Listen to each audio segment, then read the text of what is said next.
the truth. Ang dami nilang sinasabi na kesyo, o Jaiho, ganito, ganyan. Hindi nila alam na parang mas pinoprotektahan ko pa nga ng bonggang-bongga yung mga news items na dinideliver ko kasi hindi pala off the record, live pala tayo. Charing. Nandito na tayo sa Marisol. Hindi ko naman ito nasasabi before. Doon sa ginagawa ko dati, lahat po ng mga balitang inilabas ko doon, unahin na natin, gusto niyo namang marinig, di ba? Sinasabi ng mga tao na pinoprotect ko si Jillian dahil kay Daniel, Keme, tas isinaalang-alang ko si Andrea Brillantes na gano'n. Hindi ho, wala hong katotohanan yun. Yun po ay gawa-gawa na lamang ng mga katang-isip ng mga dilulu na mga fans. Kasi to be honest, bago ko naman nire-release yun, I ask consent from the handlers,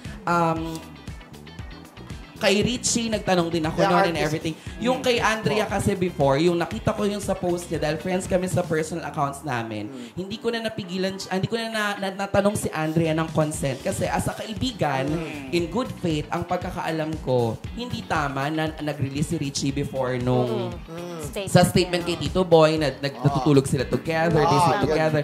As a kaibigan, parang teka lang, babae itong kaibigan ko. Bakit mo nagaganyan? Ito pala yung nangyayari. Okay, cut to, nung next naman, tapos na yon, nagka-issue yung Bea Bores, di ba? Na nagkasagutan sila sa Twitter ni Richie. Tinanong ko si Bea Bores. Umabot pa sa muntikang demandahan. Ngayon ko lang ito sinasabi.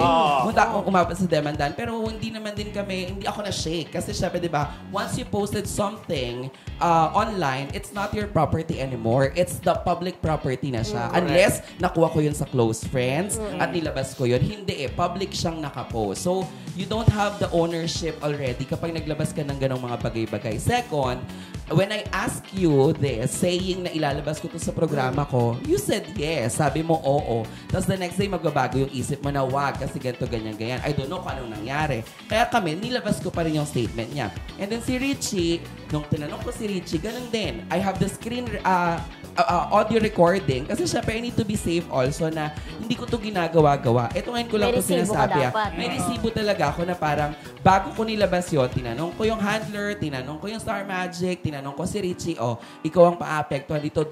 Both sides, kinukuha ko. Hindi lang basta putak lang ako ng putak. Nilalabas ko yun. Tapos parang binivindicate nila ako saying na parang, labas ka ng labas ng mga ganitong mga intriga. Sorry, hindi po intriga nilalabas ko. It's all facts and truth po yung nilalabas ko. Kasi alam ko naman na ano mawapala ko sa chika lang, nagawa-gawa ko lang, di ba? Pero di ba may time na tinext mo si Abby regarding dun sa nahuli niya ng anits-nits? Yes. May text binasa mo di ba, friend? Yun, may resibo ka talaga. Yun, may resibo talaga. Lahat halos. Actually, nami-message ko naman sila directly. Like, kunyari, ito yung issue ngayon. Tatanong ko sila directly. Like, recently, yung kay condolences sa family ni Tita Jane, kay Miss Jacqueline. Yesterday ata yun pumutok. Kagabi, nagdi-dinner ako. Tinawagan ako ng prod, ng staff ng show namin sa radyo ko. Tinatanong, Jai, may gantong nakarating sa amin, may nag-inform. Jai, pwede mo bang i-confirm kung totoo? Kaya kung makikita nila, I posted sad face sa Twitter ko, hindi pa man pumuputok yung balita. I already got the confirmation from sa malalapit na kakapatid, sa mga kaibigan, ganyan, at sa handlers and sa managers. Pero hindi ako para mauna-una. Hindi pa, lalo na kung ganun kasensitibo yung eksena, diba? Hindi para mauna-una ako. So parang sabi ko nga, okay, minsan parang feeling nung mga nagko-comment na akala nila yun yung katotohanan talaga. O sige, kayo na may alam, kayo na lang dito. Diba? At this end of the day, we are just doing our job. Diba? Ayan. Correct. Pero anong pasabog mo na lesson chika dito? Ngayon. Ay, naku, may blind item ako. Blind item. Share mo naman sa amin. Ito na. May blind item ako. Ito na. Mga Kamarisol, are you ready? Marisol na! At dahil ready na mga Kamarisol natin, ito na. Kasi inaabangan nila kasi yung blind item ko kasi hindi gawa-gawa. Diba? Ay, ibang blind item bang gawa-gawa? Baka. Sorry. Ito na.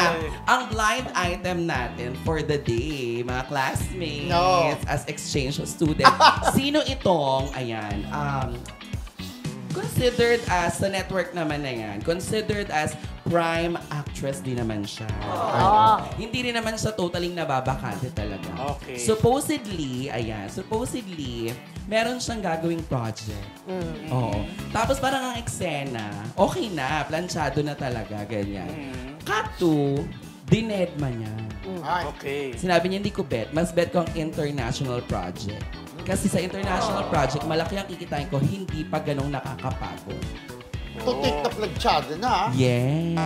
So ngayon, hindi siya pinalitan eh. Parang inurong yung mga cast. Okay. Parang ganun. Inurong na, ikaw na to. Pero iba na yung kwento ng very, very ganon. Ano yung kapamilya o kapuso? Canet 25. Meron ba silang ano? Wala pa naman, di ba?